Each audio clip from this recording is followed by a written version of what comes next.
बड़े राजा रहने दो, तुम भी अनाथ हो, तुम क्या अनाथ बनोगे मेरे। ऐसी धर्म की प्रेरणा भी गई, घटना सुनी गई राजा की। अब राजा वो गति फिक्स हो गई थी तो उसको शिक्षा नहीं आ सकती, तो रानी प्रेरणा भी साथ में थी, वो भी घर पे गई। वो उन्होंने रात को सोई थी और अचानक उसके मुंह से एक शब्द निकला, वो क्या करता होगा।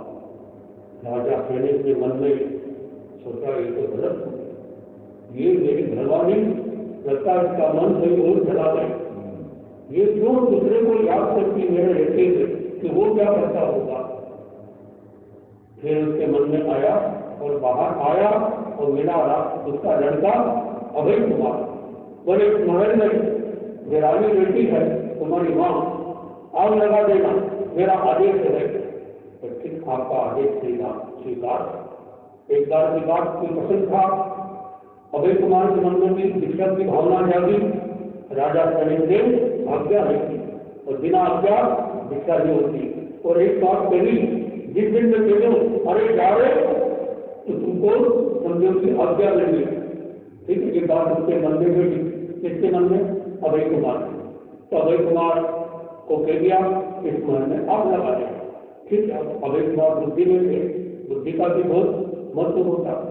अब वो जैसे ही राजा सैनिक प्रवचन में गया, उन व्यवस्था सब जानते कौन सी घटना घटी और कौन सी घटना घटने वाली। उसने प्रसंग बताया कि देखो संसार में सब तरह के लोग होते हैं, लेकिन जो रावणी प्रेरणा है वो सती है। सती का मतलब क्या हो कि जिसका दूसरे से कोई संबंध नहीं अपने पति के अलावा। सती का अर्थ ये नहीं कि शादी नहीं करना, सती का अर्थ ये नहीं कि संबंध नहीं बनाना। सती का वहां पति नहीं हो सकते, तभी सती माना गया द्रौपदी को, यानी और से पति कोई संबंध नहीं, न कोई मन में भाव है। और रानी प्रेरणा है वो सती है। किसी बात मन में से आया, मैंने उस पर जब भविष्य में केवल जानी है वो मेरे सती है और मैंने रात को सुना वो ये कहती है कि वो क्या करता होगा, इसका मतलब क्या होगा। पूरी बात बताई महाविष्णु ने। इस दिन में उन्होंने संत को देखा था, अनाथ मुनि को, कि कैसे संत है दीक्षा लेंगे इन्होंने। तो रात को क्या हुआ कि ठंडी हवा लग गई। हवा लगने से पहले ही कोई हाथ बाहर नहीं गया, इसका प्रेरणा लाने का, तो उसको ठंडा लगा हाथ। तो उसने सोचा पर मुझे इतनी सी ठंडी में कोई परेशान हो गई, वो मुनि क्या करता होगा जो शरीर में कपड़े की ध्यान से मुद्रा में खड़े, वो क्या करता होगा। कितना उसका भाव देखा। अब सोचा कि तो अनर्थ हो गया, मैंने महल को जलाने का आदेश दे दिया। तो बाहर आया, रस्ते में मिल गया कौन? अभय कुमार। देखो बोले मैंने जो कहा था कि तुमको क्या तुमने महल में आग लगा दिया? बोले आपका आदेश था, आपका आदेश का पालन तो तुरंत करना चाहिए। अरे गलत गजब हो गया, क्या हुआ? बोले आप तो नहीं लगाने थी, उसमें सारा महल जल गया और उसमें तुम्हारी माँ भी थी। बोले आपको चिंता मत करो, आपने ये भी कहा था कौन सा महल जलाना। महल जलाने की बात थी, एक लकड़ी महल बना दिया, उसको जला दिया और ऐसा करके अच्छा अरे जा रहे ऐसा बोला राजा जनक ने। काम हो गया, काम हुआ। मावी समय के बाद गुरुदेव उसको शिक्षा दे दो। मावी समय को केवल जानते हर चीज कि आज्ञा मिली कि नहीं मिली, वो बात बच्चा जानते थे मावी स्वामी कि जिस दिन राजा जनक बोल देगा अरे जा रहे उस दिन तुमको दीक्षा की आज्ञा हो गई। वो कहने इतना आज्ञा का नहीं था। जब ये भावना हुई प्रवचन सुनने गए और तुरंत दीक्षा।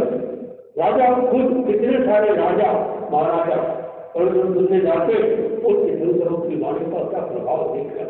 एक बार प्रवचन सुनते और वो दीक्षा रहने से वापस घर लौटते नहीं थे, चाहे घर सुखमान मुनि हो, चाहे अनाथ मुनि हो, कोई भी हो, ऐसा प्रभाव किशोरों की वाणी का प्रभाव देखा। तो राजा सैनिक उन्होंने अभय कुमार ने क्या किया? दीक्षा ले किसके पास? महाविष्णु। देखो राजा सैनिक ऐसा राजा हुआ कि उसकी जितनी भी घर घरानियां थी, काली सुपारी आदि आदि सभी ने भिक्षा लेकर मोक्ष चले गए। उनके पिताजी भी मोक्ष चले गए।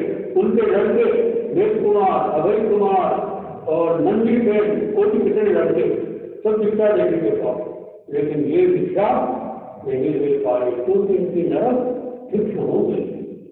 तो ये भवि जीव है जो तीर्थंकर होते हैं, उनकी सभा में अभवि जीव नहीं होता, भवि जीव होता है और भवि जीव को ही वो शिक्षा देते हैं और भवि को शिक्षा नहीं देते। ठीक है, और भवि जीव अपनी इच्छा से शिक्षा ले ले, कभी आचार्य भी बन जाए, कुछ गति में भी चला जाए, लेकिन उनका मोक्ष नहीं होता। कोई आपसे पूछ ले कि आप भवि हो कि अभवि हो, तो क्या होगे? भवि कौन होता है? जिसका मोक्ष होता वो भवि। तो आप भवि हो क्या भवि? बोलो बोलो, घबराते क्यों? दिशा नहीं देंगे आपको, लेके पर दिशा लेनी पड़ेगी, दिशा लेना जरूरी।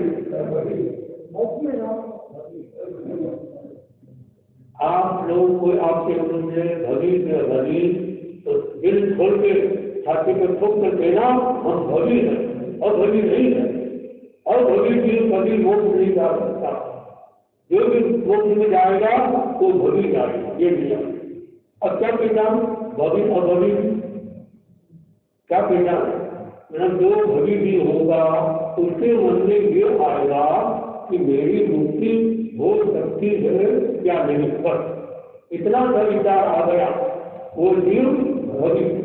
और भवि के मन में कभी ये भावना नहीं आती कि क्या मेरी मुक्ति हो सकती, वो बड़े हैं मन मच्छर वगैरह में, मतलब गलत काम में या कोई कच्छ मध्या इस तरह से ऐसे जीव तो कभी उनके मन में धर्म का स्पर्श नहीं हुआ, सम्यक दर्शन तो बहुत दूर की बात। तो एक बार जीवन में यदि सम्यक दर्शन आ जाए तो उसकी मुक्ति निश्चित हो जाती है। मैक्सिमम और उज्जवल परावर्तन में तो मोक्ष का होना पड़ता है। कितना बड़ा फायदा सम्यक दर्शन आ जाने से। तो आप अपने जीवन में ये कोई आपसे पूछ रहे भवि क्या भवि, तो आप क्या कहोगे? भवि। अब भवि मन कहना, भवि की भवि कौन? मोक्ष कामी की। ठीक है, तो आचार्य में मोक्ष यहाँ से नहीं होता है, अलग बात है। आज नहीं तो कल कभी भी यहाँ से आयुष पूरा करके देवलोक में जाएंगे और मोक्ष का फिक्स है, तो वहां से भी कहाँ जाए? महाविदेश क्षेत्र। महाविदेश क्षेत्र में हमेशा चौथा आरा देता रहता है, वहां से मोक्ष में जाया जा सकता। तो यह एक ऐसा तो और शरण। तो हमारी सच्ची शरण क्या है? आपने अपने परिवार के लोगों को शरण मान रखा है, आपने अपने जो चीजें हैं बड़े इसके बिना रह नहीं सकते उनको शरण मान रखा है, कोई घर को शरण मान रखा है तो इतना अच्छा घर है, तो ये अच्छा मन जो साथ में जुड़ गया वो राग बंधन है। घर में रहना बुरा नहीं है, खाना खाना बुरा नहीं है, मोबाइल रखना बुरा नहीं है, मोबाइल के प्रति आसक्ति रखना वो बुरा। आसक्ति ये आसक्ति है जा नहीं सकती। More attachment less peace and less attachment more peace. जितनी ज्यादा आसक्ति उतनी ज्यादा अशांति, जितनी ज्यादा अनासक्ति उतनी ज्यादा आसक्ति। तो आपको हम ये नहीं कह रहे घर छोड़ दो, आपको ये नहीं कह रहे पत्नी छोड़ दो, मोबाइल छोड़ दो, कोई छोड़ने की बात नहीं। हम क्या कहते हैं? इसको छोड़ना है, आसक्ति से बंधन को छोड़ना है, अनासक्त भाव से रहना, संसार में कैसे रहना। तुलसीदास जी लिखते हैं, तुलसी जब में जो रहे जो रचना मुख माही, हाथी भी फिर भी कितनी नारी। क्या सुंदर बात। तुलसीदास जी कहते हैं जग में कैसे रहना? जग में यूं रहे जो रचना मुख माही। रचना मतलब जीव मुंह में कैसे रहती? नहीं क्या बोलती भी है, खाती भी है, और जितना भी खाती है कितना तेल पीती है, फिर कितनी नहीं होगी।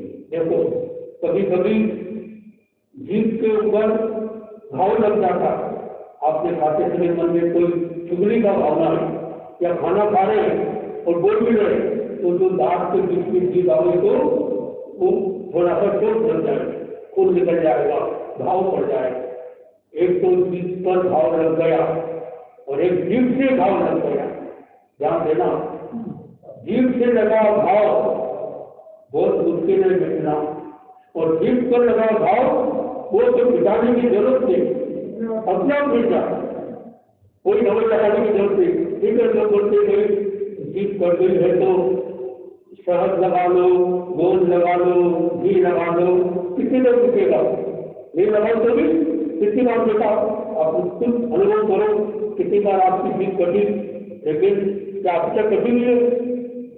लेकिन जीभ के साथ भेदभाव और ये भी आपने उनसे सहल दिल से समझ सामना नहीं किया तो वो भेदभाव बढ़ता रहे।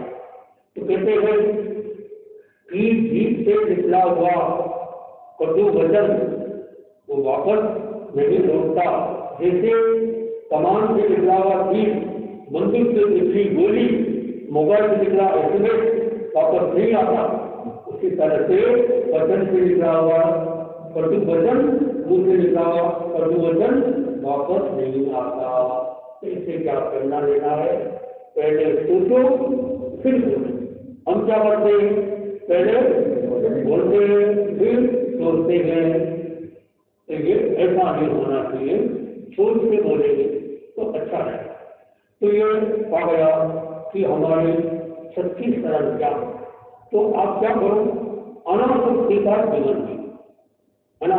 जैसे अब वो खंडक मुनि थे, नाम खंडक मुनि का, उन्होंने क्या किया, पूर्व जन्म में सब्जी बनाई, सब्जी को जो खिलते हैं उसको अपन क्या बोलना चाहिए, सुधारना, काटना नहीं बोलना, सुधारते कि हमने सब्जी को सुधारा। इस तरह की जो बातें हैं और भी बातें संदर्भ में आपको आने सुनने में बताने का भाव रखते हैं।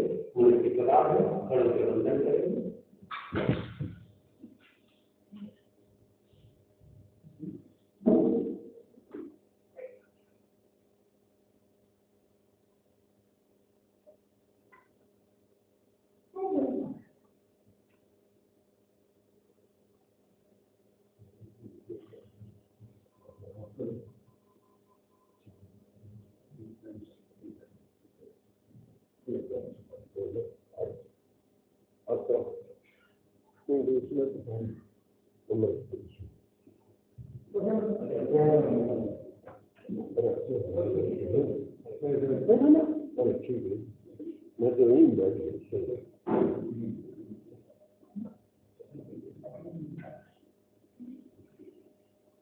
सत्य धर्म की जय हो जय, शांति निकेतन सत्य धर्म की जय हो जय।